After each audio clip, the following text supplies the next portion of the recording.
Well, good evening, everybody. It's my great pleasure to welcome you to the Winchester BID AGM here at the Cathedral.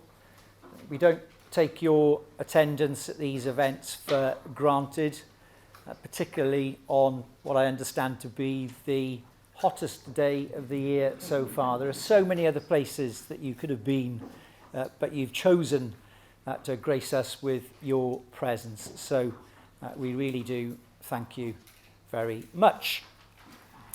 On your chairs, you should have all of the papers, but I'll just put the agenda for today up behind me.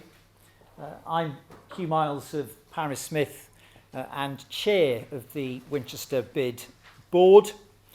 And today, once I've done my introduction, we're going to kick off, as we always do, listening to Paul Spencer, who, as most of you will know, is the Executive Director of the BID.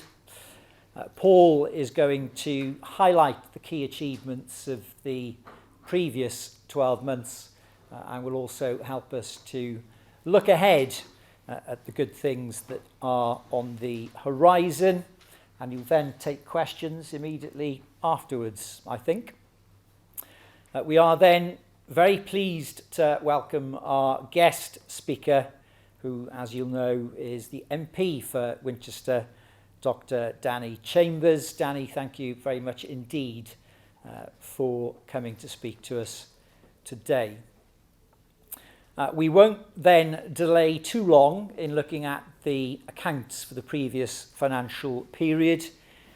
You should all have had an opportunity of reading those. Chris has sent them out previously, so hopefully we can simply approve those and then move on to what is usually the excitement of an election and the appointment of new directors to the BID board.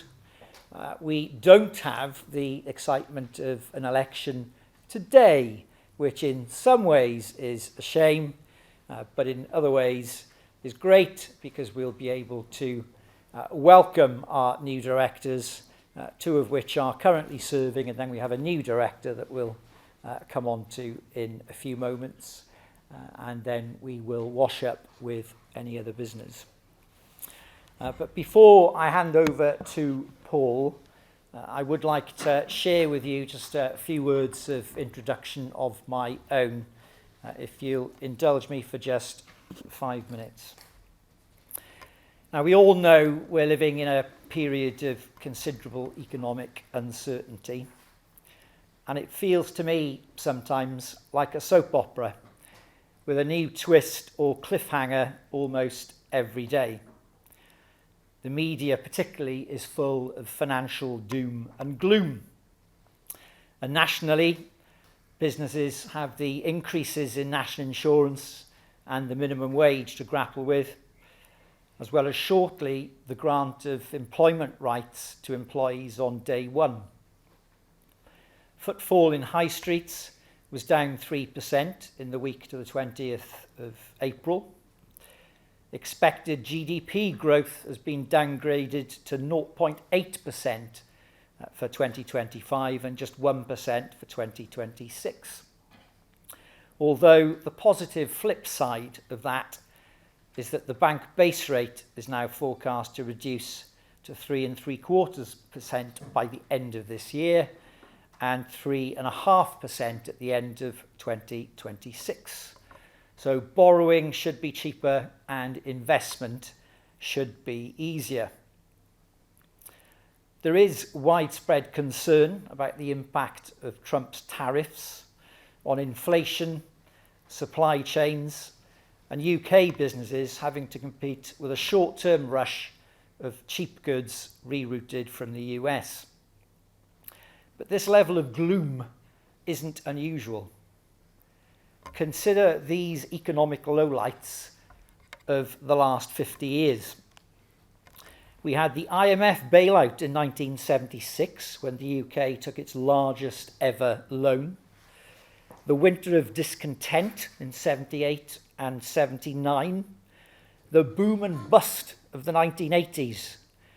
Black Wednesday in 1992, when we withdrew from the European exchange rate mechanism and had a long recession.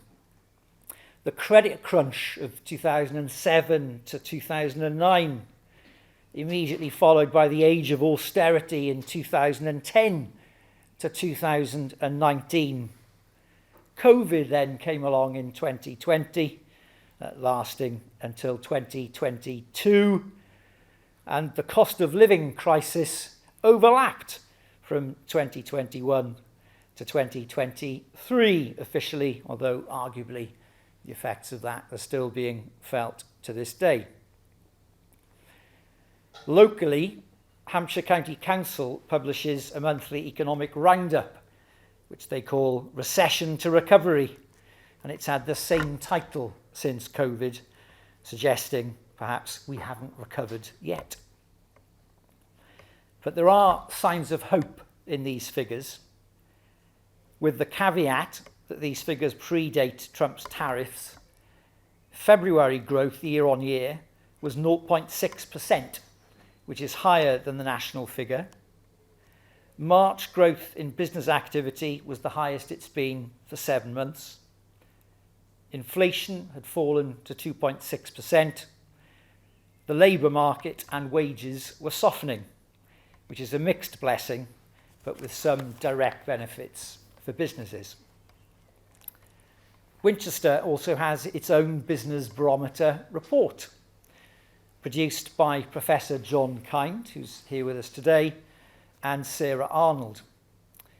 And the latest report for January to March this year indicates a tougher time for some sectors, and in particular for retail and hospitality businesses, and especially then independent businesses, which tend to be smaller and owner-managed.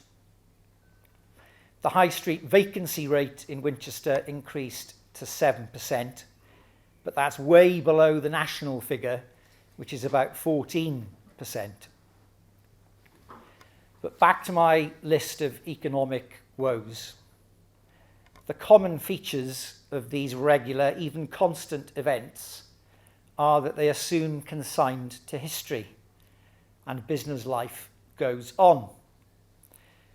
It's in the nature of entrepreneurs to overcome challenges, to adapt and to prosper. Our whole system is based on it, and business owners do it time and time again. And in Winchester, we don't have to do it alone. We and the city of Winchester have the enormous support provided by the BID, as Paul will go on to show in a few moments. The headlines written for us only describe the average experience. Winchester and its businesses can write their own. Over to you, Paul.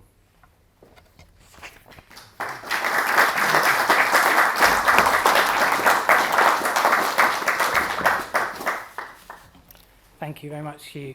Hello everyone and welcome to the 2025 Winchester BID AGM. Thank you very much indeed for coming along this evening to find out about what we've been doing over the last year and what we've got coming up in the future.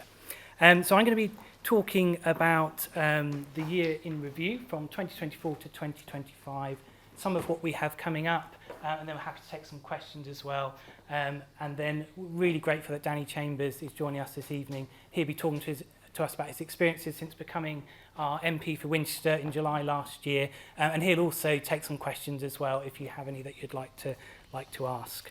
For those of you that have been here before, you know our usual format, but for those who haven't, just so you know that we film the presentations and the questions so that any of our BID members who can't join us tonight can tune in online, so I hope that's okay with everyone. We can edit it before it goes out if you don't want to be on it, if you ask a question, but hopefully that's okay with everyone. And on to the next slide. So, Winchester BID is a business-funded and business-led organisation working in the city to deliver projects and services which aim to help to make Winchester a great place to do business. The work is funded through an annual levy, and therefore none of it would be possible without the collective contribution that local businesses and organisations are making through the Business Improvement District. So having a bid in Winchester is about the business community choosing to work together, choosing to collaborate and to invest in additional initiatives to help make sure that Winchester is marketed and promoted successfully, that it's safe and secure, that it's clean, attractive and sustainable, and a place where businesses can thrive, even despite all of the challenges which Hugh has mentioned and those that may come in the future. So on the tables in front of you, you'll see copies of the annual review and also copies of our business plan as well. And you can also get both these documents and all sorts of other information from our website. After the event this evening, we'll share the slides, and we always put the yellow buttons on them, which you can click on the PDF versions and access the documents and access different information that you might want to take a look at afterwards. And we will share those tomorrow morning, and also the video will go out as well for those that can't be here tonight. So a quick explanation. I expect lots of you are familiar with this, but bids are business-led partnerships. They deliver projects and services to local businesses that are beyond the statutory responsibilities of the public sector. So this is business coming together to do extra stuff that hopefully makes Winchester a good place for business. They're legally established. They're voted for in a ballot process. Our last ballot was in the autumn of 2022, and the next one will be in the autumn of 2027. Now, the levy which funds them is derived from a percentage of rateable value. There's now 347 bids across the country, and that percentage of rateable value varies from 0.5% through to 6%, and in Winchester it's at 1.5%, and that's the most common percentage used across bids in the UK. We operate within a defined geographical boundary, so here it's a city centre, and bids operate on a 5-year cycle. So every 5 years we go back to the business community to create a new business plan and to vote whether we want to continue working together to deliver these additional projects and services.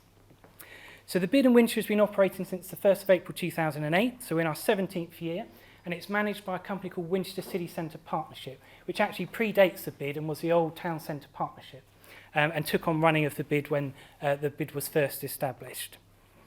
Over the time that the bid's been operating, it's enabled £8.1 million to be invested in the city, as well as over £1 million more raised through sponsorship and project-generated income. So we've delivered 3 business plans over 3 terms of 5 years, and we're now in the 3rd year of our 4th term. So on the bottom of the slide here, you've got the core executive team. So you've got me, Sarah, Jane, Chris, and Susie. And many of you will also know Miranda, who looks after our finances, who's over there. And we also have 2 full-time bid rangers as well. We work very closely with our colleagues.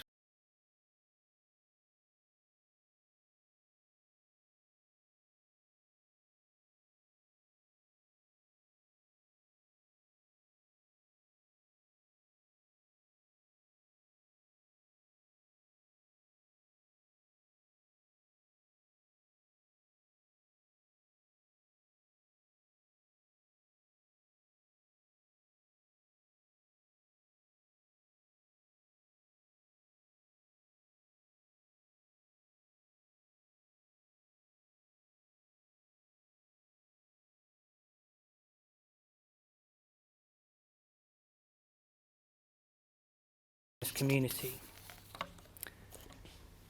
And now I'll run you through the year. So in April 2024, Susie, our marketing manager, organised the Bunny Hop Easter Trail around Winchester. This involved 281 participating businesses, so loads of people get involved in this. And then we had 298 small groups and families that completed that trail. So that's all about trying to help people move around the city and maybe find some new areas and some new businesses that they might not have visited before. Shop Watch and Pub Watch meetings took place throughout the year, and they're coordinated by Jane, our business crime reduction manager, who's just sat over there. And they're held throughout the year. And we participate in Winchester City Council's Station Approach Regeneration Reference Group. We get involved in all of the big projects that are happening in the city and try and put forward views on behalf of the business community. Also in April, we started our new programme of street cleaning and graffiti removal. I always give these figures because I just think they're impressive, but it's 10,000 metres squared of pavements cleared of grime and chewing gum every year, and hundreds of graffiti tags. It used to be about 800, and now we've got a pretty keen city, so it's slightly fewer now. But if your business premises gets tagged, give us a call. We can come up and remove that for you as part of your bid levy and contribution to our bid service. We also sponsor lots of events and activities which hopefully drive footfall and interest in the city. We sponsored the Winchester Books Festival in April, and we launched a new initiative called the Hampshire Property Breakfast, and Paul Fazy was one of the partners on that who sat at the front here. The first Hampshire Property Breakfast in April of 2024 had 120 people attend, and I think the latest one was something like 150 or more. And these are people working in architecture, property regeneration and construction industries, and that's become a quarterly event now. So Hugh welcomed us to the last AGM, of course, and at that event we had Natasha Dockniak from Hampshire Fair was our guest speaker. And Hugh also mentioned the business barometer, which John Kind offers for us. So we had the 50th quarterly business barometer published in April 24. So moving into May, the City of Winchester Trust launched their Design Awards, and I was really delighted to be invited to join the judging panel. Really exciting project to get involved with celebrating architecture, buildings, and really good examples of those throughout the Winchester district. Jane renewed our National Standards Accreditation for the Business Crime Reduction Partnership, and she was also invited to become an assessor for the National Association of Business Crime Partnerships. So really pleased that Jane's been getting involved in that work. We sponsored the Winchester Chamber Music Festival as part of the Festivals in Winchester programme. We participated in workshops for Central Winchester Regeneration, which I mentioned, and also for Station Approach. And then the 22nd Annual Winchester Business Excellence Awards recognised the achievements of local businesses and rewarded them for their commitment to excellence. In June, the summer floral displays went up, and this year's floral displays will be going up very soon, I think the first week of June. Last year it was 495 hanging baskets and 33 boxes across the city. We participated in the City Council's UK Share Prosperity Fund Partnership Board. So this is working with the City Council, which has allocated over £1.7 million to impactful projects across the Winchester district. And Chris, our Company Secretary and Business Development Director, and Jane attended the British BID's Business Crime Summit. So moving into July, we always celebrate July as Independent Business Month, lots of different activities going on for that. We were awarded a grant from the Police and Crime Commissioner to extend our BID Ranger service and have additional patrols in the city centre. And there are also additional patrols by the Council's Neighbourhood Services officers. This was about helping to reduce antisocial behaviour in the city and increasing public confidence by having more high visibility patrols in the city centre. We sponsored Hat Fair as part of our Festivals in Winchester programme, and Andrew, the Hat Fair Director, is here this evening as well.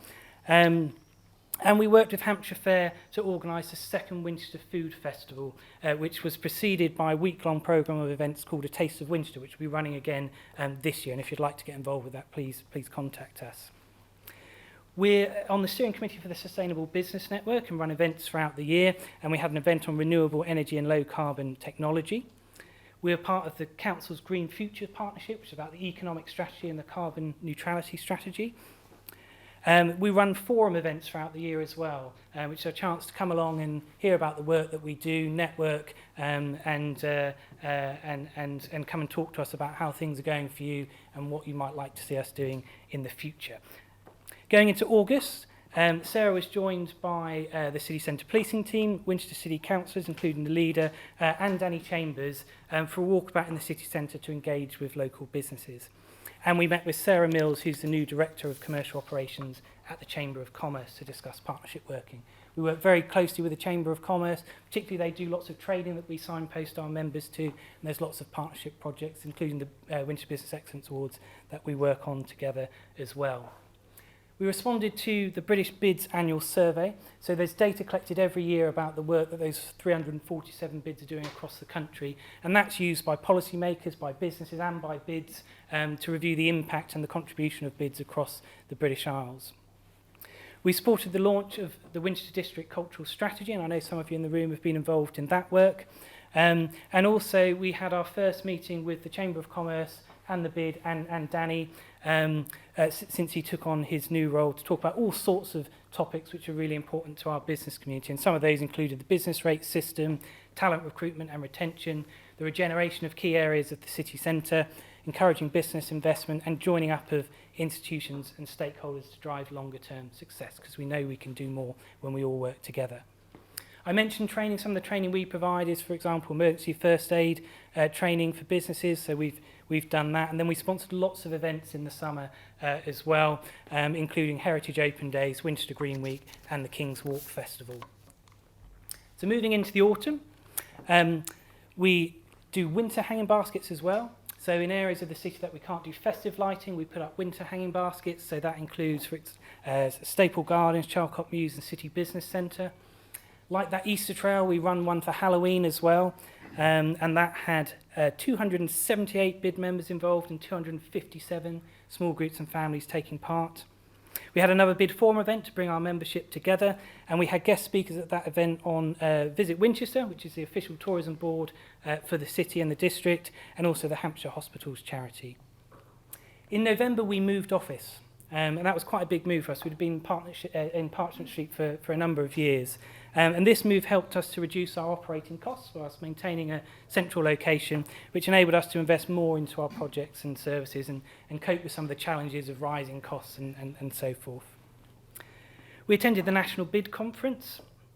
We also had a walkabout around the city centre after the autumn budget, and Danny joined us for that to gauge views on that and experiences from businesses on what they thought, and obviously to feed that back into government. We sponsored the bonfire and fireworks, and also we organised the Winchester Christmas Light Switch On, which is one of our biggest events of the year, and that attracted thousands of people into the city centre. We also support a smaller Christmas light switch on event at Kingsgate Village, which run their own event, a really beautiful space to hold an event, and especially at Christmas time. And we worked with the Winchester Cathedral Christmas Market to provide a space for our bid members to trade at the market. Then moving into December, we provided free parking for bid members at weekends in the basement level of Tower Street car park, working with the County Council. Very grateful for them for letting us do that. It gets very congested, as we know, and very busy at Christmas time, so that just helps our staff and people working in the city at weekends to quickly find a space and alleviate some of that parking congestion. There were celebrations for Small Business Saturday, and then we also met with the Bank of England to discuss local and national economy, inflation, interest rates, issues concerning businesses in Winchester and the outlook for 2025. So moving into the final quarter of the year and the first 3 months of this year, we met with the Winchester Tourist Guides to look at their programme of guided tours for the year ahead. They're also launching a training programme later this year to recruit new tourist guides, so they'll be doing a green badge training course. So for anyone who loves going out and meeting people and has a passion for history, get in touch with them or us and we can put you in touch. And there's a course running in October, it begins in October later this year, to get new tourist guides on board. Sarah, our bid manager, hosted a networking meeting with independent businesses to talk to them about their needs and some of the projects that we have coming up in 2025. The festivals in Winchester Group met to talk about the city's festival programme. All of the festival organised talk to each other. There's a curated programme throughout the year. They all support each other, and that group's chaired by Sarah as well. This year marks 250 years since the birth of Jane Austen, so Visit Winchester and Visit Hampshire also marked the start of that year-long programme earlier this year as well. So in February we launched this year's Winchester Business Excellence Awards. Nominations closed last week. And then the finalists will be announced in the Hampshire Chronicle next week. So look out for that, and good luck if you've made a nomination. We hosted the first Hampshire Chamber of Commerce Business Strategy Group, which is chaired by Zafir Petrosco, who sat here, at our new office, and it was great to continue that partnership working with the Chamber. We had another Sustainable Business Network, this time on food waste. There's been a lot of changes in regulations coming up this year, and sometimes these things come up before we even realise what we've got to be doing. So we made sure that that was part of the programme for the Sustainable Business Network earlier this year. I mentioned the City of Winchester Trust Design Awards, so we had the awards ceremony for that. That celebrated architects, landscape architects, designers, building owners, for schemes which display a high standard of design, make a lasting contribution to Winchester, and demonstrate a positive understanding of the character of their surroundings. And we also had another bid forum. The guest speakers there were for Winchester Heritage Open Days and Homestart Winchester and District. And then moving into March, Jane received a certificate of recognition for business crime prevention at the Police and Crime Commissioners Awards, so we're really proud of Jane for that achievement. Sarah worked very closely with the University of Winchester to deliver a new student-led programme for Winchester Fashion Week. So that's a programme that's been led by the BID for many years, and we handed the reins over to students under the careful guidance of Sarah and staff at the university to pull that programme together, and it was great fun. We hosted a meeting of the South of England BIDs group in Winchester. So we all come together as BIDs to learn from each other. Chris is very much involved with British BIDs, and then I've recently become chair of the South of England group of BIDs. So that includes BIDs in Hampshire, Berkshire, Dorset, Gloucestershire, Surrey, West Sussex and Wiltshire. And one of my first tasks in that role was to do a joint submission on behalf of Hampshire BIDs to the devolution consultation for Hampshire and the Solent. So just to give some context, BIDs in Hampshire represent 3,500 businesses, and collectively they raise £2.9 million a year into helping make Hampshire towns and cities great places to do business. So not only are we able to communicate with businesses and help with that consultation and make sure business voice is heard, but also we're big players in the local landscape and want to work closely with the new combined authority. And Susie, going full circle, organised the next Easter Bunny Hop, numbers of which I can probably give you soon, but not just yet. So this is what the BID looks like in 25-26 in terms of income. So there are 914 hereditaments, so that's properties within our boundaries. And obviously some businesses have multiple properties, so that adds up to over 700 businesses. So the annual levy income is just over £507,000. And then it's £93,000 additional income that we bring in through project-generated income and sponsorship. At the bottom of the slide, you've got some smallest levy, highest levy, and medium levy to give you a sense of what different businesses are paying in the area. As I say, it's 1.5% of the rateable value of the premises. This is BID members by sector. It's changed slightly, not a lot, only small changes when you're looking at all of the numbers overall. Services make up for a huge part of our membership, but that includes quite a lot in the definition, and we've got more detailed charts for those that might be interested, but that includes sort of advertising, marketing, architect, design, etc. But it also includes public sector services as well, which we know we've got quite a lot of that in Winchester. Other big parts of the membership include food and drink and national and independent retail. We split out national and independent retail, and it's not far off 50% national, 50% independent. And then the vacancy rate that Hugh mentioned for the high street is 7%, which I think Hugh said, and the national rate was just under 14%. For the city centre as a whole, it's 5.9%, and it was 7.6% a year ago. So despite all of these challenges that we know are going on, and Hugh's outlined some of those earlier, the city overall is doing quite well and beating its figure in terms of vacancy rates from last year. I mentioned the Winchester Business Excellence Awards. The finalists, as I say, will be announced next week. This is a big event in our calendar, and it's the next biggest event in the diaries as well. So the awards evening is taking place on the 19th of June, and at this time it's at Winchester Cathedral, so we move it round venue every couple of years. We were at the college previously, we've been at the university, and we've been at the Guildhall, and we're coming to Winchester Cathedral for the first time this year, which will be really exciting. So I wanted to show you a short video featuring the winner of Business of the Year from last year. And this might be very, very loud or very, very quiet, because I was trying to play with the volume earlier. So we'll see what it does.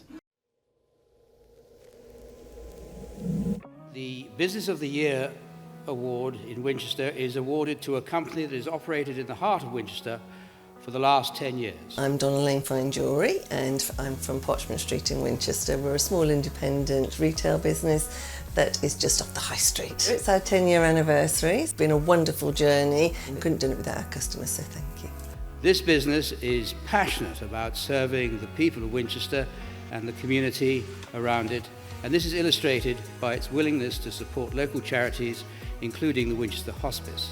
I believe we won Best Business because we're actually a really good, caring business that not only just has the opportunity to sell wonderful pieces of jewellery, but I do believe that we do go the extra mile to be part of the community. Winchester is a happy place, and it's something that I love to promote. I'm very proud to be here. There's a lot of history. It's also a good way of reflecting. A big thank you to my team and for our wonderful customers. We get a lot of loyal support. There's a lot of interest in ourselves and their families, and we're just really proud to have the business overall, to show also that other small independent businesses that, you know, we're a very small footprint here, we're a small team, and it just shows you that you can do it and you can be part of it, and it is amazing. The response you get from it is wonderful. Held in high esteem amongst its customers and peers, this business is a very worthy winner of the overall award. It's something that I think is a great milestone for your business. It's actually an accolade that reflects the time and the effort that you are putting into a business, but also being part of your community. And it's lovely to get some feedback for it and to actually know that you are recognised and that people do understand. As small businesses, it is hard work, but this way we are actually being able to step out of that back room and move into the area of somebody just saying well done, and it's really appreciated. Thank you. And the winner is Donna Lane Fine Jewellery. I was actually on a boat at Niagara Falls. My phone was buzzing and I checked my phone, and there it was. My team had let me know that we had won Business Leader of the Year, and I was just so highly delighted. And then just as I was contemplating that and letting that settle in, I then just happened to text and say, oh, and who won overall, expecting a cohort to actually have won. And they were just like, drum roll. And I'm like, you are kidding me. Oh my gosh, that's absolutely amazing. Who can I tell? I told the ice cream parlour people, I have to tell you, I've just won the most amazing award. I was just so thrilled, so blessed, so honoured and humbled, I can't tell you. So it was just a joy to be there. Thank you.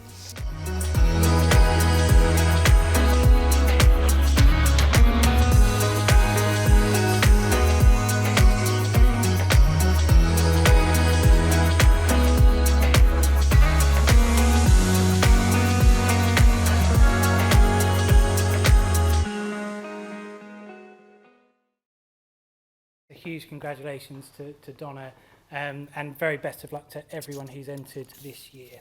As I say, finalists you'll hear about next week. So what's still to come later this year? Lots of things. We're always a really, really busy team. So I say those hundreds of floral displays will be going out in June. We'll continue with our street cleaning, graffiti removal. That data collection and the business barometer will continue, helping to influence what we do, but also other services around the city that we speak to and seek to influence. We collect footfall and visitor data, that's part of that as well. We've got a savings and advisory service if you're looking at how you can reduce your spend and your business costs within your organisation. More festivals and events are coming, including the return of the Taste of Winchester, which I mentioned earlier. This year it's going to be a 2-week celebration of food and drink businesses in the city. Lots going on for that, and it's taking place in, have I got the dates?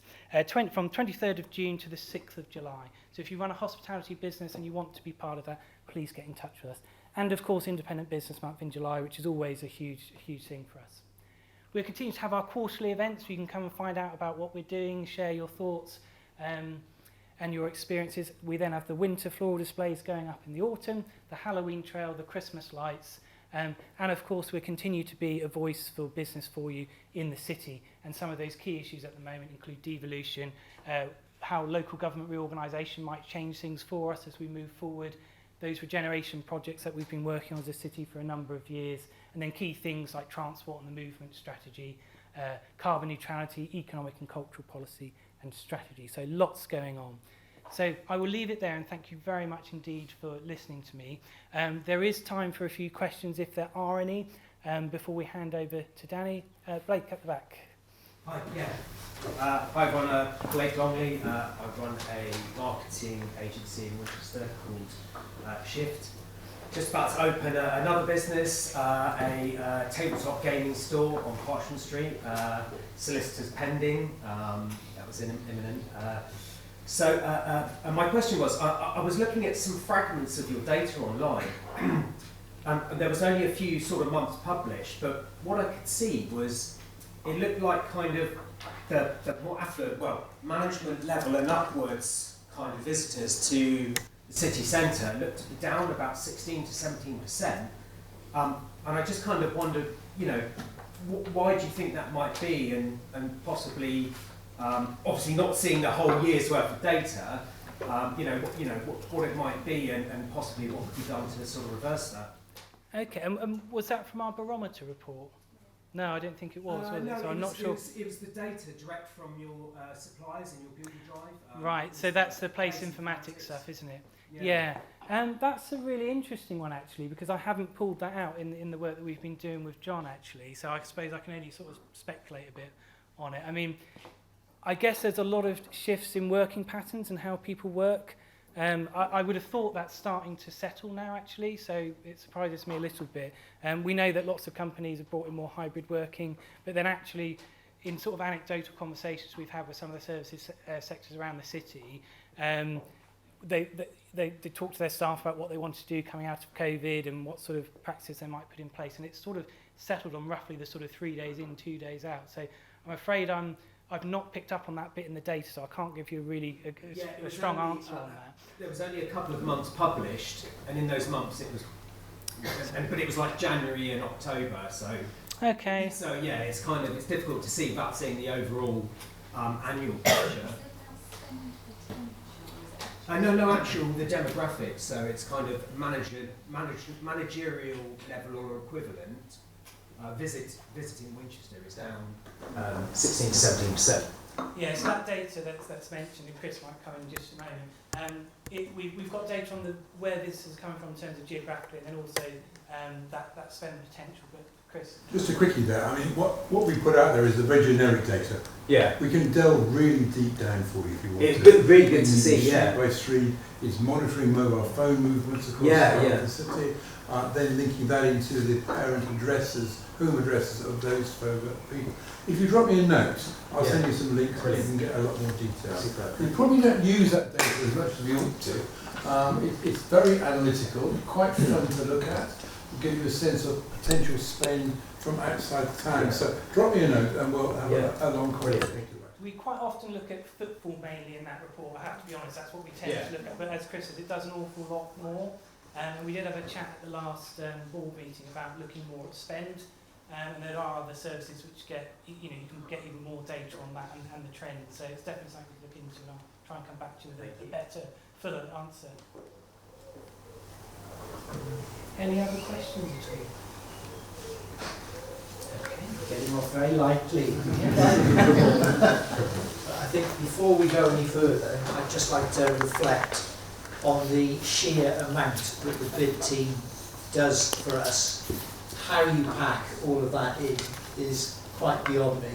So can we give the whole BID team a round of applause, please?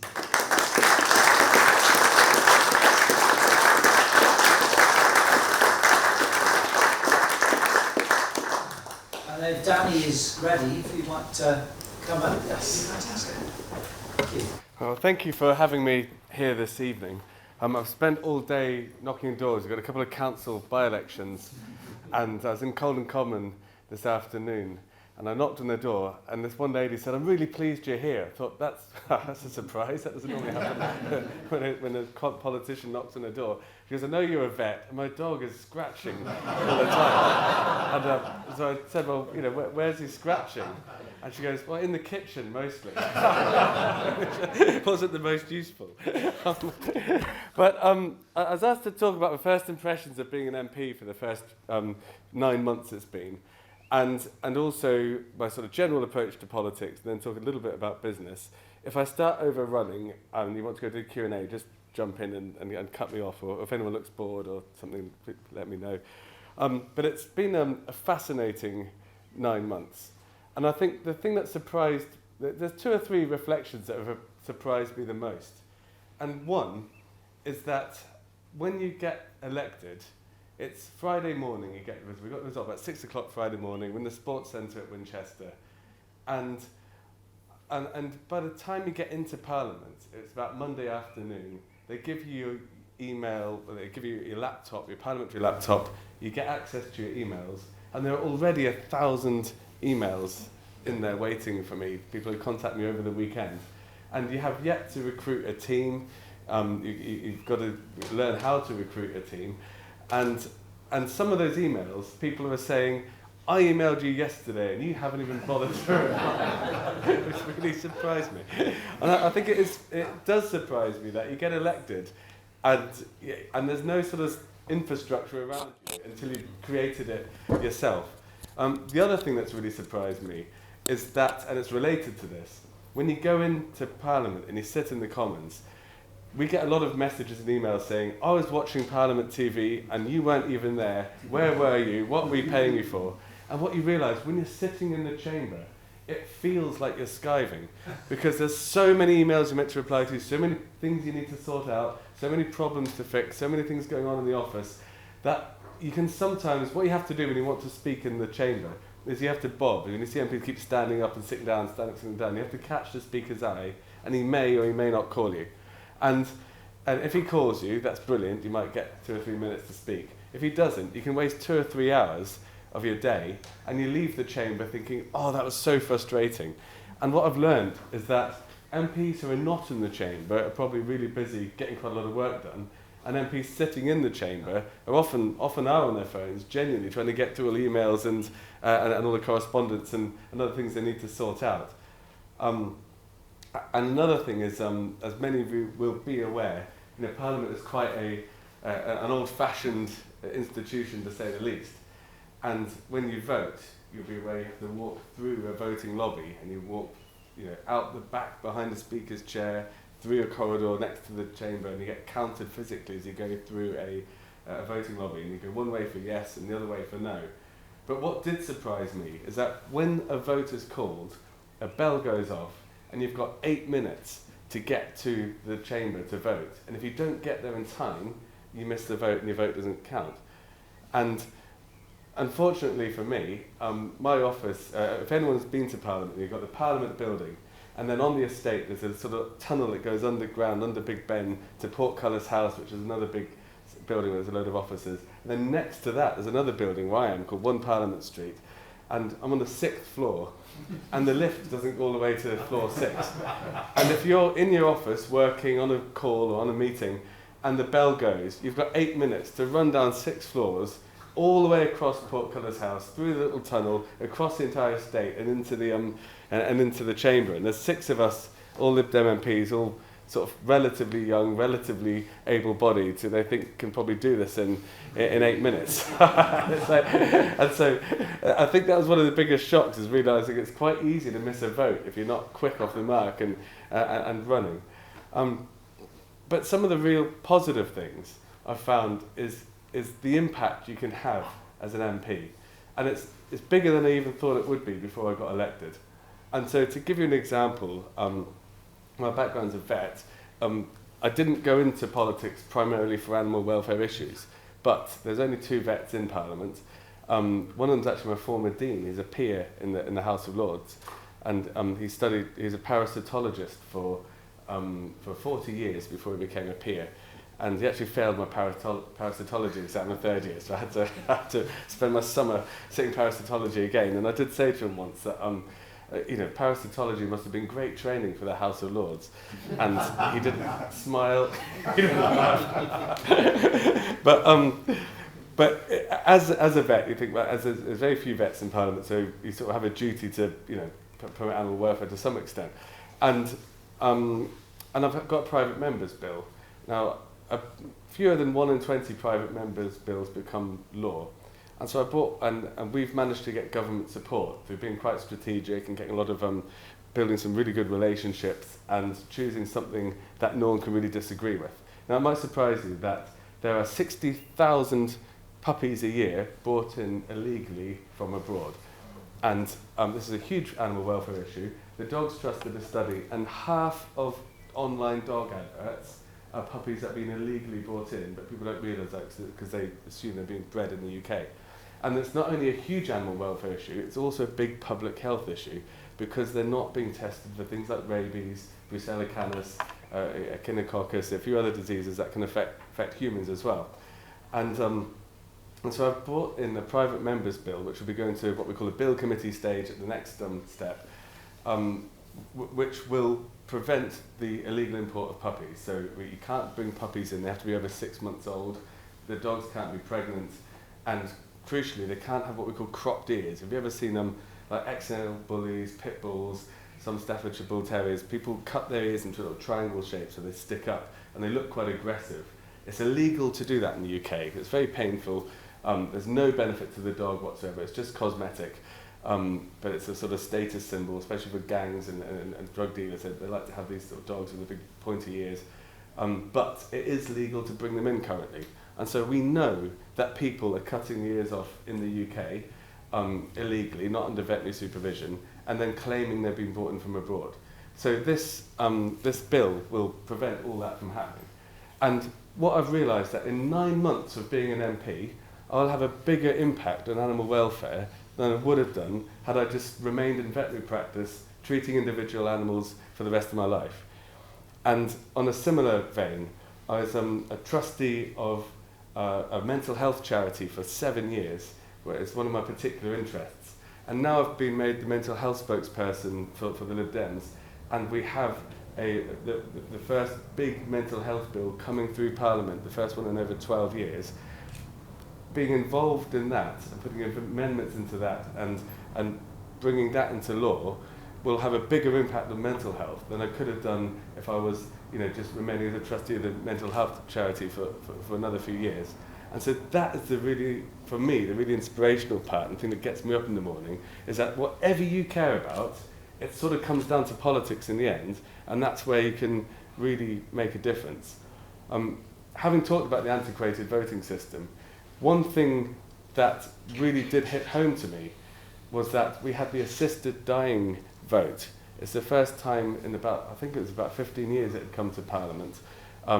Alistair Carmichael, who's one of my friends, he's an MP, his wife's a vet, which is how I met him, but he's been an MP since 2001, the longest serving Lib Dem MP. And he said he voted on the Iraq War and he voted on Brexit, and yet this vote to him felt much more significant, much more weight on his mind trying to make this decision. And when you have to walk through a voting lobby and say, this is how I'm voting, and get counted, and it's on television, it's very different to if you were just sitting in your office, maybe voting on an app while you're sort of watching Netflix or something. It really does make you realise the consequences and the severity of the decisions you make and the impact they can have on society. So having said it is an antiquated system, which it is, I'm already realising there are certain situations where it is beneficial to make sure that people are not making flippant decisions and are being very bold in how they're positioning themselves.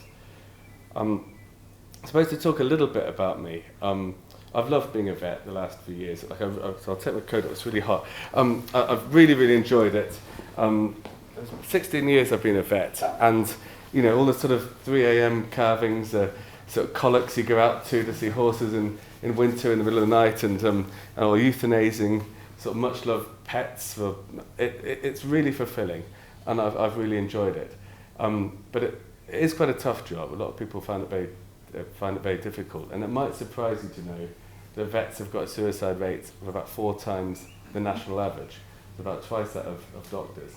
And I was long determined to try and do something about this. So with my friend Sarah Brown, we set up a support group for vets, which has now got 20,000 vets in it, which is a good chunk of the profession. There's only about 30,000 sort of registered vets in the UK. And we set up a sort of hiking group off the back of that, where people come together and sort of accompany and exercise, and it's good for mental health. And we both got, my first foray into national politics was Sarah and I stood on a joint ticket to get elected to the Royal College of Veterinary Surgeons, which is like the GMC for vets. It's the regulatory body for vets, and our mandate was to try and improve veterinary mental health. And unfortunately, she was only 31 years old. She had a whole sort of life and career ahead of her, but Sarah took her own life. And so I ended up replacing her as a trustee of the mental health charity Vet Life, and we look after the mental health of the veterinary profession. And what I've found from knocking on over 25,000 doors over the last sort of few years is that mental health, and particularly parents struggling to get to the mental health care for their children, is one of the top issues that comes up on the doorstep. and people are sometimes waiting years, 3-4 years to get mental health care for their children. And if you're only sort of 13, 14 years old, that's a huge chunk of your life and your education.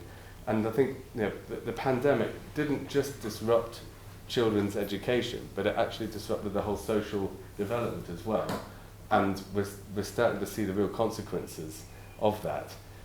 And that's why as I've just touched on before, being made mental health spokesperson it's a very fulfilling role given the severity of the issue. But it also touches on how we want to approach politics.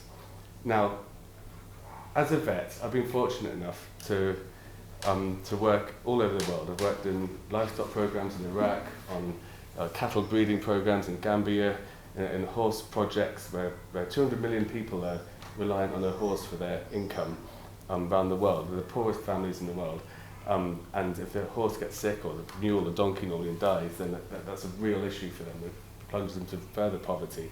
And I've worked a lot on rabies control programs in India and in Jaipur in particular. I've been back to a few times. And actually that's quite a good... I remember one of my trips to India. Does anyone keep horses here? Does anyone ride? Anyone own horses? That's really sensible. One person, okay. I met a financial advisor a while ago. I was treating a horse, and she said she's a financial advisor, and she owned 5 horses. Like, there's no way I'd take financial advice. Also known as 5 horses. But there's a really common skin disease. It's technically a cancer called sarcoids. You see it as a horse vet. You'll see it, a few times a day. It's really common. And these people in India, Jaipur, had bought their horse for treatment. It had a huge sarcoid on its neck, about the size of a sort of dinner plate. And normally in the UK, you might remove it surgically, and then you put chemotherapy cream on it. And I was in India, I didn't know what I could use, and so I emailed my professor back in Liverpool, and he said, well, what you need to do is remove it surgically, but put plenty, 3 times a day, you need to put Piles cream on it with an antifungal component, and also a cream which I hadn't heard of before called a Micromod, which is some sort of immune modulator. So I had to get a rickshaw down to the local pharmacy and buy a load of Piles cream. Now, when you don't speak the language and you need lot of Piles cream, it's sort of quite embarrassing. And if anyone has ever been to India, you'll know everyone gets involved in every discussion. So, the rickshaw driver and 3 or 4 other people, or we're trying to translate. You don't really want to act out what Piles cream is, And we explained what we needed, and needed about 60 tubes of this stuff. And so we had to send a kid off on the bike to another pharmacy because we cleared them out to get more Piles cream. And then a Micromod, which we sort of put on Google Translate, it turns out, I didn't realise it's used to treat genital warts. And we need another 60 tubes of that. And of course we cleared them out and had to send a kid off on the bike again to get more from another pharmacy. And you really think your humiliation is absolutely complete. And because it wouldn't enter the head you're treating a horse, and I thought I just want to get back to the clinic, and I walked back to the rickshaw, and the rickshaw driver had very kindly found some cushions for me to sit on. But the reason we're there mainly is public health, and because I was always torn between being a vet and being a doctor, and someone who grew up on a farm and loved science at school, being a vet was kind of the way I went down in the end. But I find if you're on the right veterinary project, you can have a huge impact on human health and well-being. And about 60,000 people a year die from rabies. It's a disease of poverty. It's mainly people who live in poverty, mainly children. And nearly all the rabies cases come from dog bites. It's 100% fatal. And what is quite unusual is the dogs are the reservoir for the disease. But if you kill all the dogs, or cull them, like a lot of countries have done over the years, paradoxically, it makes human rabies cases go up. And the reason for that is when you kill dogs, new dogs move into the area to take their place. The population is very unstable. Sometimes they bring rabies with them. They're more likely to fight, they're more likely to bite each other, and they're more likely to bite the humans around them. Whereas if you vaccinate humans, actually it doesn't reduce the number of cases, because if you get vaccinated against rabies, you still need to even get treatment if you get bitten. And most children don't report that they've been bitten, And obviously most dogs are not rabid, and it costs about a month's salary for the average Indian to get the treatment, and so they don't bother spending the money because they probably didn't need it. And you find that human cases don't go down. Whereas the most cost-effective and most effective way to prevent rabies cases in humans is to vaccinate dogs. Because if those dogs are vaccinated and neutered, that population is stable, they keep other dogs out, and they're not going to bite and they're not breeding. And also the dogs tend to know the humans that live on the street, and they've got quite a friendly relationship even though they're not pets. And so if you get up to 70% of dogs vaccinated, human cases drop to 0. And a few years ago I was at the House of Lords where we launched a big global initiative to vaccinate 70% of dogs worldwide to prevent all human cases of rabies by 2030. That's the plan. And in Jaipur we've got 85% of the dogs vaccinated, and there's not been a single human case since 2005. So it works really well. But my reason for bringing this up is that if you were a politician who didn't understand the science and epidemiology of the disease, it would make complete sense to say, well, let's kill these dogs, people are dying of rabies, isn't that awful? And actually human rabies would go up. Or you could say, why on earth are we spending money vaccinating dogs? Why don't we vaccinate people? And actually it costs more, and it doesn't make any difference to the cases of rabies. Whereas even if you have no interest in animal welfare or dogs, the cheapest and most cost-effective way to prevent human rabies is to vaccinate dogs. That's the sort of thinking I want to start bringing into politics. So I've touched on mental health. Now, we know mental health services have been cut hugely over the last few years. We've got, what is genuinely, I think the word's used too often, but in this case, a mental health crisis, especially in young people. But but this doesn't say, and we know that the Darzi report, which looked into the NHS, shows that 20% of the NHS caseload is mental health related, and yet it receives less than 10% of the funding. So it's being funded by half as much as it needs to be. Now, when people say, well, where do you get the money from to deal with this? Actually, you've got up to 25% of A&E time being taken up by people coming in a mental health crisis. It takes a huge amount of time and resources. They often need one member of staff monitoring them constantly. The average time they're in A&E for is 18 hours. Most of these people are already on a mental health waiting list. They've sometimes been on it for over 2 years, and they just haven't received the treatment that they need yet. And we've got the police here as well. I've been out with the police a couple of times, and it's absolutely fascinating. And the officer I was speaking to about 2 years ago is saying between 40 and 50% of the time that they're dealing with, the police are dealing with situations that are in some way mental health related. And so we talk about employing more police, which we really need to do. But actually, you're employing more people to spend half their time dealing with mental health issues, where if you invested heavily in mental health, you'd actually free the police up to focus on the things that you guys actually want to do, fighting crime. And we know child poverty levels are at the highest level they've been in since Dickensian times. We've got record number, 3 million children a year going to school hungry.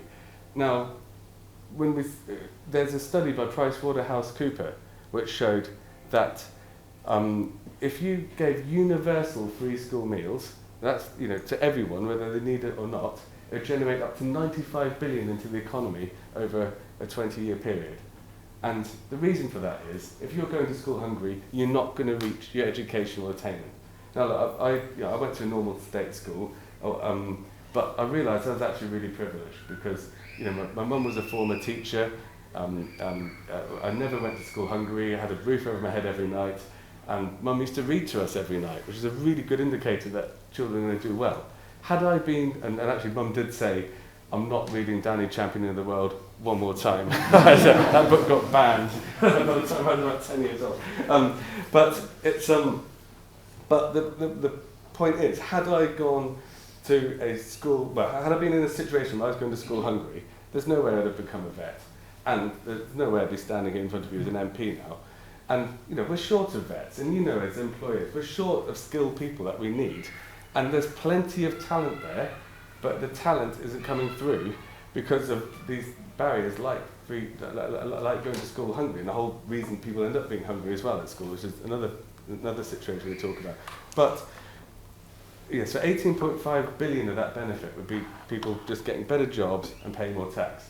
But also, you get less childhood obesity, less adult obesity, it costs the NHS less. But the prison illiteracy rate is over 5 times the national average. It costs over £50,000 a year to keep someone in prison, and yet apparently we can't afford to give them a free school meal that might help stop them getting there in the first place. And this is why I want to move away from sort of ideology in politics and looking at evidence-based interventions like we do with the dogs in rabies. Because, you know, as we know, in the last Parliament, MPs voted twice to remove free school meals to save money. When it clearly wouldn't save money. It will cost more in the long run. And we know, you know, I touched on the A&E department, 22% of people are there because they can't get a doctor's appointment. We've got people there who have got tooth root abscesses, and because they can't get an NHS dentist. Yes, it costs money to provide NHS dentists, but it costs more to give them general anaesthetics to get the teeth removed that we're paying for anyway. And the hospital, the final thing is this does touch on business as well, and the social care businesses that I've been meeting with regularly, who've been hit very hard by the national insurance rises and the minimum wage increases as well. But in Winchester Hospital, there's up to 160 people at any given time that would be better off cared for with a social care package. And yet they're stuck in the hospital bed, costing over £850 a night to be left there. It costs less than a quarter of that to give a social care package. So we're not saving money, but not providing the social care packages, even though the way the funding structures mean that the council might save money, but it costs the NHS more. But, you know, as far as the taxpayers are concerned and the patients are concerned, this is a worse outcome. And so, I suppose I should probably move on to business. But I just wanted to give an idea of how I want to approach politics, and then how that relates to business as well. So, you know, I grew up on a farm, and you learn very quickly when you're a child. Did anyone here grow up on a farm? Is there? You got no horse people, no farm people? One person. Oh, yeah, very good. It's a Blake, wasn't it? Yes. At the back, yeah. Where did he grow up? My granddad used to own Tomlinson Farm on the back of Winchester, Oh, which is very now good. golf course and Badger Farm. Oh, yeah. But obviously I grew up just working on lots of different friends' family farms. Yeah. Well, one thing you learn really quickly, even when you're a kid on a farm, is that understanding livestock and agriculture is only half of it, because you have to understand the business as well, and that's what makes it viable. And we know, I mean, specifically, farmers have been challenged in the last couple of years because, you know, international events can affect, you know, prices. So fertilizer prices went up by 180% when the war in Ukraine started, because most of fertilizers manufactured in Ukraine. And I remember when I was young, my dad took risks as well. We converted one of our old barns into a spring water bottling company, and and that was fascinating for me, because I was probably 17, 18 at the time, and it, you know, involved not only building a bottling plant, converting a barn into a sort of a small factory, and, you know, piping the water down from the spring where it came out from, but, you know, it's product design, label design, and sales and relationships. You know, we sold to a lot of restaurants, a lot of shops, and it's building those relationships. And then when I became a vet, it's mainly small and medium-sized businesses I worked in, although more recently many will be aware that about 80% of vets have been suddenly bought up by big corporates which own hundreds of practices. But I think what's fascinating is when I was, one of the best jobs I had is I went to Bristol University in the equine department teaching, and I ended up doing 2 days a week in the business development department, where we'd go around visiting practices in the southwest to try and get them to refer their cases to Bristol University instead of other private practices. So we had a caseload coming through to teach the students, and we'd be running, you know, CPD events for vets and building, and you realise that everything in business ends up coming down to relationships and personal relationships, and people know that they can work with you and trust you. And I'm really excited to be the MP for Winchester, because Hugh pointed out some of the huge challenges we're facing economically from a business point of view, some of them from the government, some of them from you know, the national insurance rises, among other things, plus the international issues like tariffs, and for farmers potentially having the, you know, the welfare standards undercut and environmental standards undercut in trade deals with the US. But Winchester is a brilliant place to do business. We've got proximity to London. We've got a huge amount of talent here. We've got a lot of tech businesses, people into AI. Despite the challenges, the high street is thriving. You say it's half the national average vacancy rate. I mean, you know, that's it's incredible. We've got history. We've got tourists who want to come. We've got hospitality industry. We've got a university of students who, you know, want to do proper jobs when they graduate, but also, you know, can help in the hospitality industry while they're here. I feel that we are making, Winchester is a fantastic place to do business, but if you can't do it at Winchester, you can't do it anywhere. And we can absolutely lead the country in our local economy, because we know we can't fix the NHS unless we grow the economy, and we know that small and medium-sized businesses are the absolute backbone of the economy. And so, as an MP, I want you to know that, you know, my door is always open to you, my diary is always open to you, for anyone, whether you've got a start-up, you know, just one person on your own, or whether you're employing dozens of people. If there's anything that I can do as an MP to help your business grow, to help the local economy, to help bring people together, if that's what we need to get things moving. If you want to feed stuff back to me so I can ask it in Parliament, you're only a good MP if you're in touch with people, if you understand the issues, and I want to be really close to the business community, because it is absolutely vital for the future of the local economy and the national economy. So I'll leave it there, but I'm happy to take questions if you want any. And I'd like to introduce you as well. We've got Lucy here, who's our a sort of community and business engagement person, and many of you will have met her already. And Lucille is here from the council as well, who's someone I've known for several years now. Yeah, we really like to work with you as much as we can.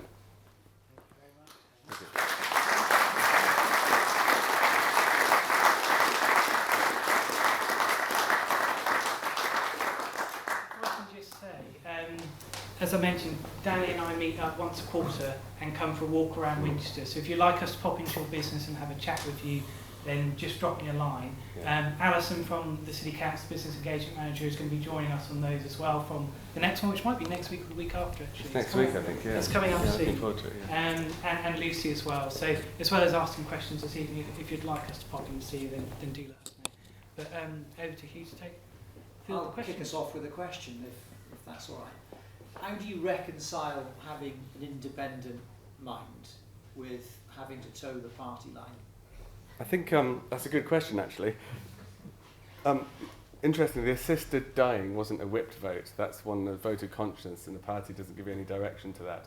And you know, Ed Davey is voting against it. Daisy Cooper, I think, is our deputy, is voting for it. You know, so that isn't whipped.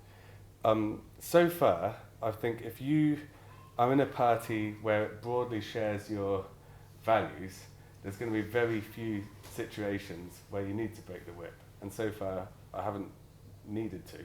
You know, we're talking about specifically about business. You know, some of the challenges of business in certain businesses is the lingering impact of Brexit and the difficulty of trading with the EU, and it's something the Lib Dems have been sort of fighting for is closer ties with the EU, easing trade with the EU.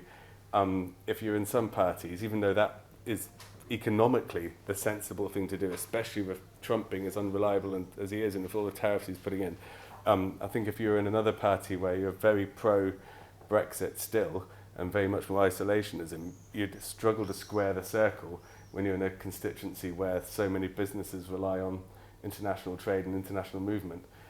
As a vet, just to put in context, about before Brexit, about nearly 50% of vets were graduating from UK vet schools and 50% are registering from the EU.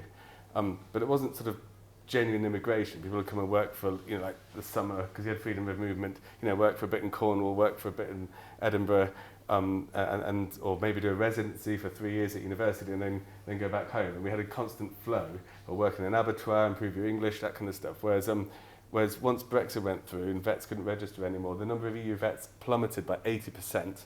And then during COVID, it's a brilliant time for people to get pets because they're at home all the time. So 3 million households got dogs. And also the amount, because we had left the single market, every animal product, whether it's hams, cheese, pizzas, then needed a veterinary certificate to be exported into the EU. And the vets who are doing that government work tend to be about 95% EU nationals. And so the number of EU nationals registering plummeted by 80%. So we suddenly had all these extra pets, all this extra paperwork to do, and a record low number of vets. So it really damaged how we could keep trade going and deliver. And many people here might have struggled to register with a vet over the last couple of years. So far, I haven't found a problem, and I haven't found anything I've disagreed with. All I would say is that you get elected to stand up for Winchester and put Winchester first and the interests of Winchester first. And if there ever was a sort of conflict between the two, that's what I'd come down on for two reasons. It's the right thing to do. It's morally the right thing to do, and it's also the way you keep trust in your electorate of people who voted for you and put their faith in you. But fortunately, Winchester is very typical of a Lib Dem seat, Lib Dem constituency, Lib Dem voters. It's what we call a blue wall. So nearly all our policies are very much aimed towards places like Winchester. Thank you. Other questions? John Kine, Business Barometer. We just published our latest report, and lots of businesses are very concerned indeed about the new parking regime, harassment of businesses and pressure on shoppers. So could I make a request that you approach Hampshire county councillors and city councillors to moderate their approach? There are overzealous traffic wardens patrolling around the square and other parts of the city centre, which is making business difficult and it's putting shoppers under pressure. And you mentioned that Winchester has a good reputation. You ought to know that in a recent survey mentioned in the Cron last week, Winchester ranks first for UK jobs and work opportunities. So the message is to county and city councillors, don't kill the geese laying the eggs. Well, thank you for reminding me to pay the parking fine I got I got yesterday. So I feel your pain. It's really frustrating. Yeah. The answer to the question is... Well, yeah, I'll feed it back to the council. I mean, I've never been a councillor. I'm not a councillor, but I want to work with the council very closely on these things. I guess all I would say is that, given that the vacancy rate isn't increasing, I suppose it's, you often read in the media like it's absolutely killing the high street and there's, every business is leaving, and, when you're struggling to park and the high street seems full, it's not as devastating as the media would make it out to be. But, you've got a very, very good point, businesses receiving deliveries, being harassed by traffic wardens, it's intensely practical stuff. Yeah, it's the practical, you're exactly right. Deliveries, that kind of stuff. Anything that can grease the wheels of easy trade and commerce, whether that's locally, deliveries, the workforce, or whether it's, internationally when it comes to trade. We need to do what we can to do that. So I completely agree. I will feed it back. I definitely will. Can I make a comment on that, if that's okay to you as well? Yeah. And we can talk about this a bit more next week. Just for those in the room that might have experienced this issue or be aware of it, my colleague Sarah at the back has done a lot of work with local businesses that have experienced these issues, and we are talking with the county council. Part of the issue is that that function's been outsourced, and it's been a bit about the communication between the company that's running that service and giving out the tickets and then the county council. So there's been quite a few issues that once we've identified them and gone direct with the to the county council, the officers there have been able to help us resolve those individual ticket issues. But it doesn't change the fact that we're still seeing it as an issue and a need to resolve it. But I would just say the county council are aware of it and are talking to us and are talking to their the company that are running that service. And it's quite new. It used to be run by the city council. Delegated to the city council. The county council took it back, and I think it's still settling in. But certainly, we've had reports of that. I can update you more next week. That'd be useful. Yeah. You've got till 10 o'clock tonight to change the county councillor. For voting. I think we had our hand up here first. Yeah, thank you. Danny, I met you very early on in your parliamentary career in actual Yes. fact. There was a parliamentary reception back in September. Yes, we went onto the terrace, didn't we? It's really nice, yeah. Active Partnership Network, and there was a group of us there. So the first thing what I want to say is just how brilliant Parliament is performing in terms of helping you to stay active by being able to move very quickly from your 6th floor to go and vote. So I think the next step might be a little bit of training, a bit of competition that you might want to build in with your colleagues to see who gets there the fastest and who holds the record. The vote we nearly missed first, actually. I don't know if anyone knows the MP for Eastbourne, Josh Babrindy, who's quite a good friend of mine, he's a Lib Dem MP as well. And we were both on the same floor, and the bell had gone. We were both trying to finish our meetings, and we sort of met in Portcullis House, both sprinting, trying to make it to the end. And we only just made it, but it's the vote to get rid of hereditary peers. We're like, we're not going to miss this one of all the votes. We've got to make it. So, but yeah, sorry, carry on. That's fine. Well, just for everybody in the room, my name is Julie Amies, and I'm from a charity, Energise Me, that works across the whole of Hampshire and Isle of Wight, but we're based in Winchester. I guess the first point I want to make is that when we think about business, can we think about that voluntary sector as well, that is renting property and so on, to be able to work in Winchester, or to be able to work in Winchester in our particular case.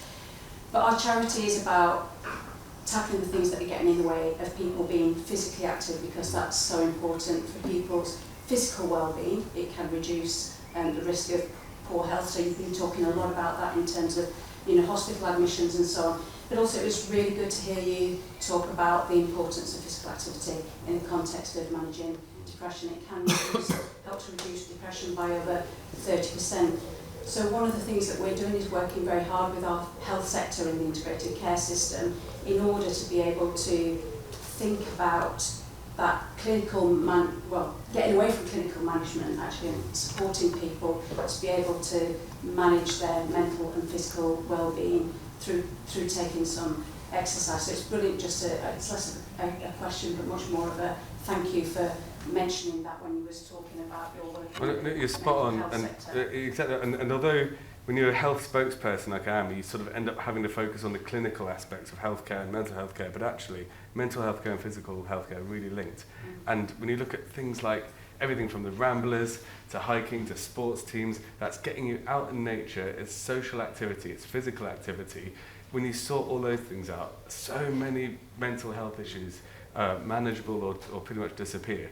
And I'm fortunate I've never had any particular mental health issues, but I really do struggle if I'm not exercising regularly, and I have to make myself go out and run and go out, when the weather's bad, but I know I'll feel better for it, I know I'll concentrate better afterwards, and but you have to make yourself do it, but you want to make it easy for people to do that stuff. You want to make it easy for people to cycle. I did that big mass bike ride the other day. It's great fun, it's but it should be the sort of default option, isn't it? And it's hard for people. It's nudge theory, isn't it? People need to make the right choice, but you need to make it easy for them to make the right choice.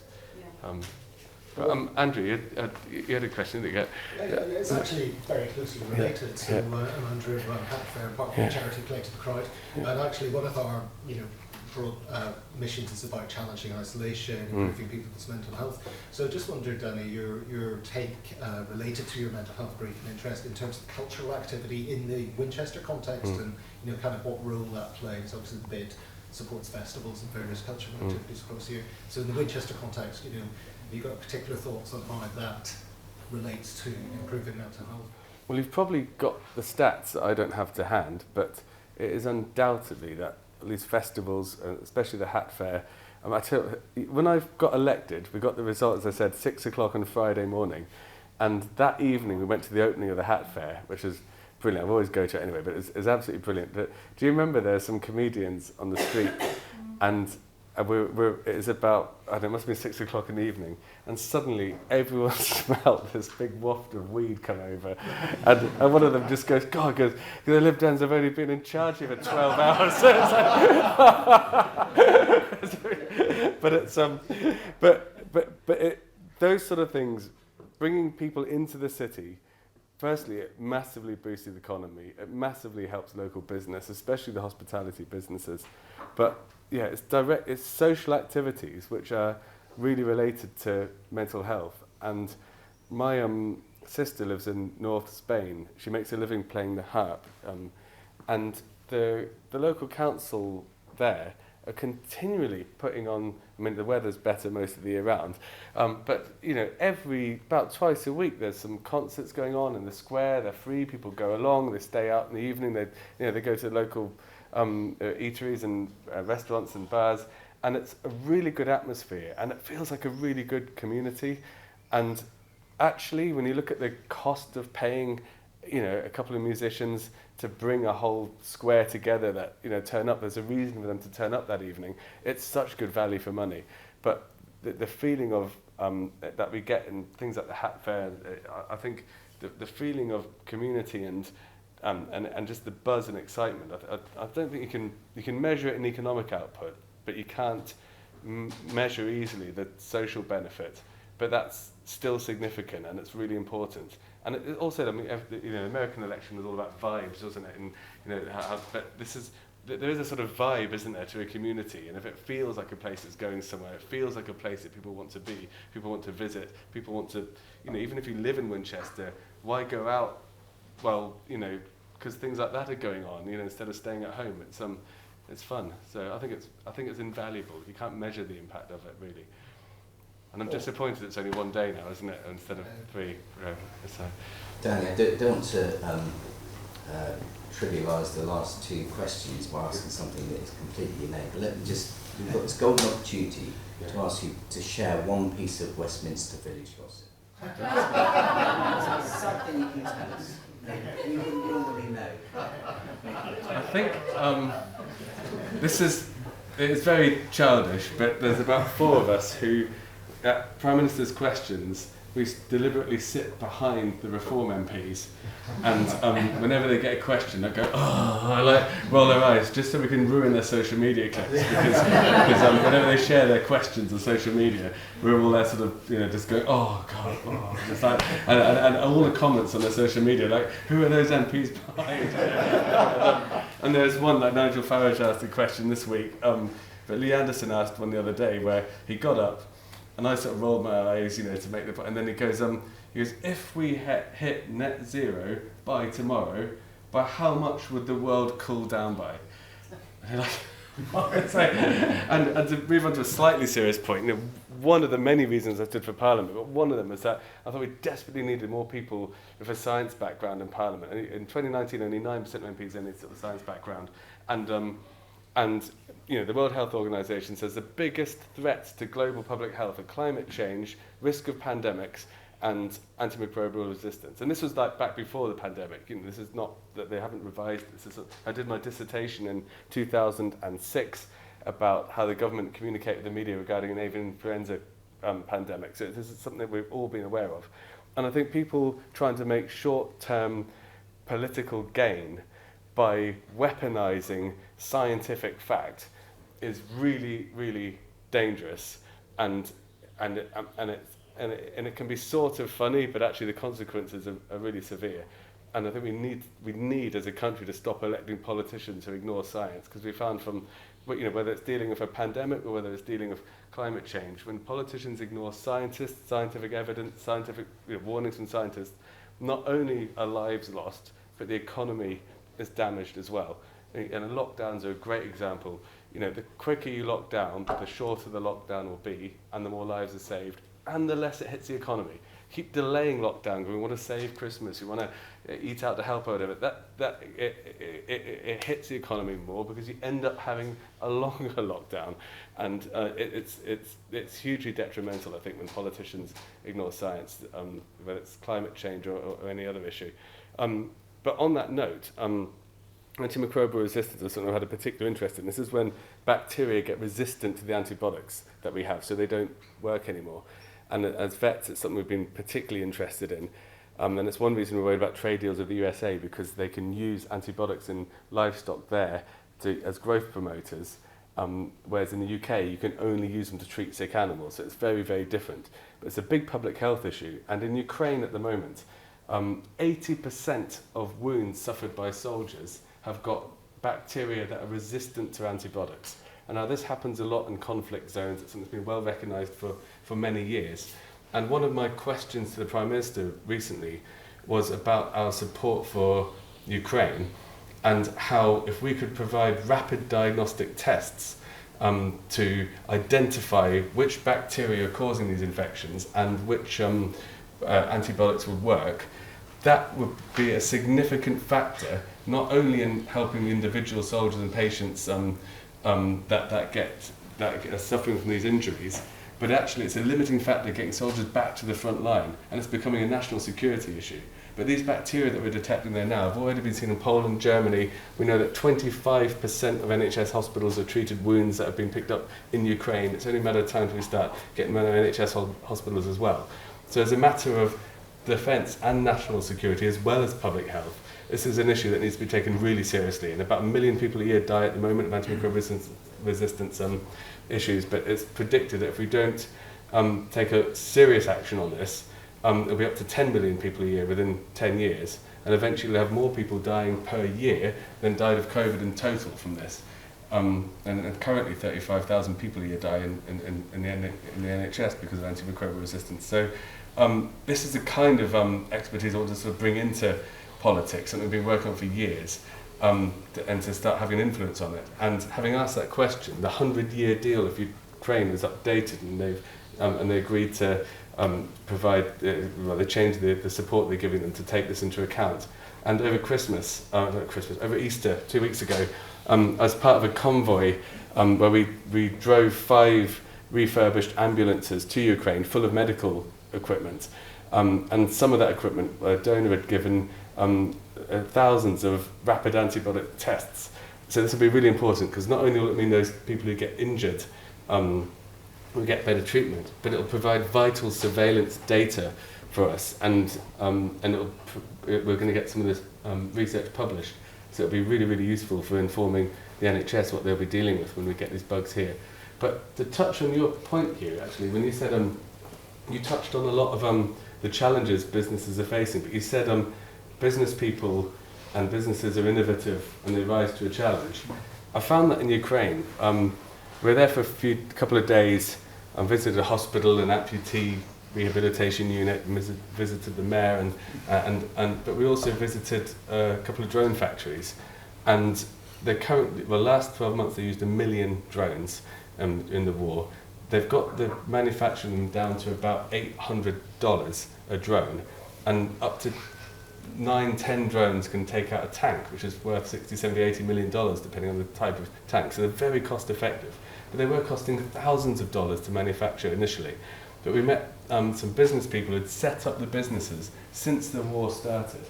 And the challenges they have are really interesting, because they had to have them on 4 different sites, because if one of them got bombed or taken out, it'd limit the production of drones. So they've got sort of 4 different sites. And the business opportunity is that for the people living there, is that they need to manufacture 4 million drones over the next 12 months. So it's a huge, significant increase. And they're also trying to get the entire supply chain to be within Ukraine, so not reliant on other countries supplying some of the components for it and some of the raw materials for it. And these are businesses that didn't even exist 3 or 4 years ago.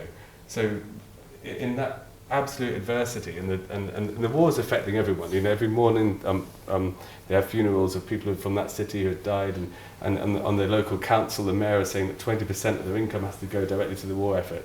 But there's people there really, making things happen, and they're helping sort of save their country literally, and upskilling a whole local workforce, and got a new business out of it. So you're exactly right about businesses seeing opportunity and solving problems, isn't it? Solving problems it's adding value to society as well. It's not it's no way parasitic, is it? It's opportunism is often seen as a dirty word, but it's not. It's providing us a solution to a problem that desperately needs solving. Yeah. Any more questions? Well then, what's your view on devolution and local government reorganisation and the impact it will have on your constituents, which will probably be pretty significant. So, in general, liberalism, to get a bit philosophical, is about empowering local communities and individuals to sort of fulfil their whole potential, and we think decisions should be made at the most appropriate local level, rather than it being centralised, because often you get decisions made that don't really work for local communities.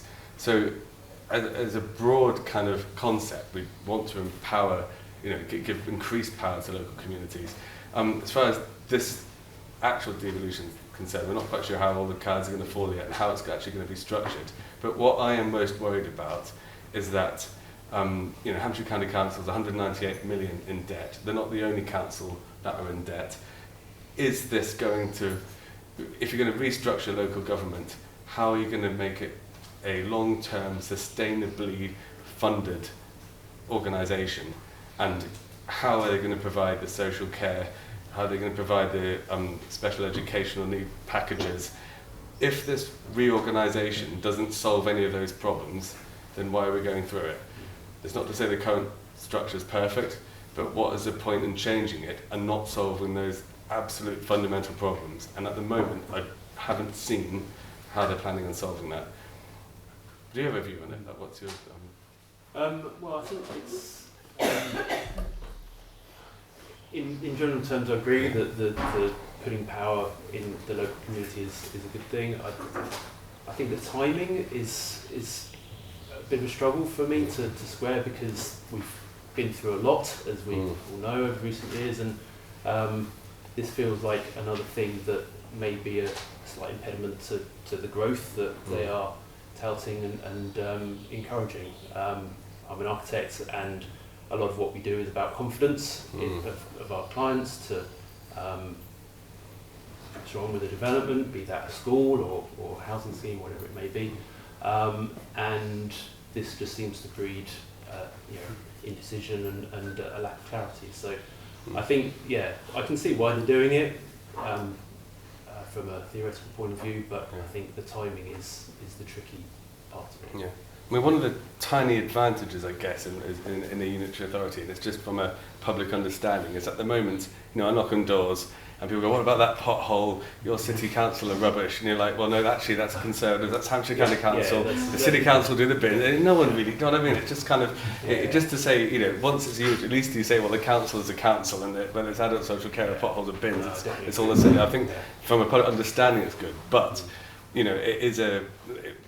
Lucille, actually, do you want to come in? Because do you have a view on... I don't want to put you on... Well, I'm putting you on the spot, sorry. But is there a view on, from your perspective, about this reorganisation? Yes, well, I mean, there are two things going on. One is the election of a mayor for a much bigger authority, not just the Hampshire County, but also Portsmouth, Southampton and the Isle of Wight. That's the first thing, and we understand we're going to have elections for a mayor this time next year. And that's the devolution part of it, because that mayor is going to have quite considerable powers. Don't ask me what they all are, because But they will include the current police and crime commissioner powers, won't they, as well as the and then there's local government reorganisation, which is a separate thing, and basically the government have said that Hampshire, where we are, they're looking to create unitary authorities that may be 3 or 4 districts coming together. And from my point of view, I think the danger for Winchester is that, for instance, say we're forced to go in with Basingstoke, just picking that off the top of my head, and they become the administrative, the place where the council actually sits. What does that leave Winchester? We were the former capital of England. We've got loads of history. We do punch above our weight in terms of the local economy, and we've got loads and loads to offer. And what I don't want is Winchester itself, if you like, having to fight within this new authority for resources to protect what we've got, and obviously want to improve it. I think that's really insightful, yeah. And because, I mean, just to put in context, what you're saying is exactly right, because the three biggest employers in Winchester are the hospital, the council, and the university. You know, and if the council left, that's a second biggest employer gone, which I think would be a real shame from a local authority. I suppose what we're trying to do in Winchester, we're very lucky because Councillor Martin Todd, who's the leader of the City Council, is actually chairing the group of districts within Hampshire to try and carve out an agreement, because if we don't come up with a plan to put to the government will just say, well, we're imposing this on you. So it has to be, you know, the best way is to try and get agreement within all the authorities within Hampshire. And he's chairman of that, and obviously, you know, you don't have to think too hard, but he will be fighting for Winchester in that. Yeah, very good. Thank you. We best save that for another time. Yes. Time draws on.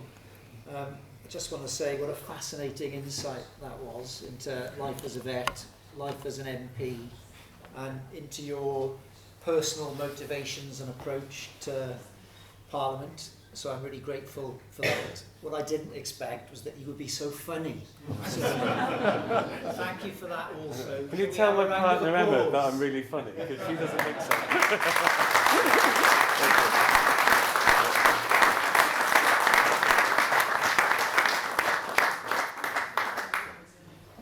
So it seems a shame to follow that with the slightly dry accounts. But I did say earlier, I hope we can just approve these. I know you've all had an opportunity to peruse them after Chris had sent them around. The only thing that I would say is that if you look on the bottom here, you'll see that there are reserves of about 140,000. We sometimes get asked why we've got reserves, but actually the guidance and the recommendation is that we always keep 20% of the total income as reserves, which for us would be about 120,000.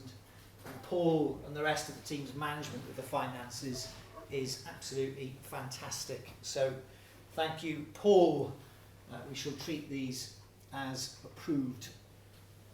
Now I feel a bit guilty doing this bit because it's usually Chris's moment to shine and fill the room with some energy, and we usually have an election. But as I mentioned in the opening, the policy that we have in the articles for the bid is such that we rotate 1/3 of the bid levy paying directors each year. That basically means that there are 3 spots, and on this occasion we have 3 persons stepping forward in order to take those spots.